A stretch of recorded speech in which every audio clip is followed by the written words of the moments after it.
والی کے لوگ، ہمارے لوگ، میں تمام سے یہ کہنا چاہوں گا کہ ہم نے عمران خان کے سپاہی کے ساتھ کھڑا ہونا ہے، اور عمران خان کا سپاہی کون ہے؟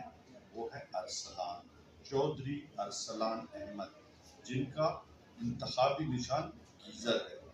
اور ہم نے نظریے کے ساتھ کھڑا ہونا ہے، ہم نے خان کی سوچ کے ساتھ کھڑا ہونا ہے، ہم نے خان کی مزاحمت کے ساتھ کھڑا ہونا ہے۔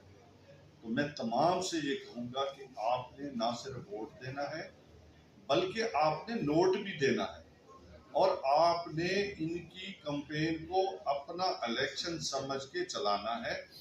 اور میں یہ خان کی طرف سے یہ پیغام ہے کہ آپ ڈٹ جاؤ اور متحد ہو کے پاکستان تحریک انصاف اور عمران خان کے نظریے کے ساتھ کھڑے۔ عمران خان زندہ باد، پاکستان عمران خان زندہ باد، عمران خان زندہ باد، پاکستان زندہ باد۔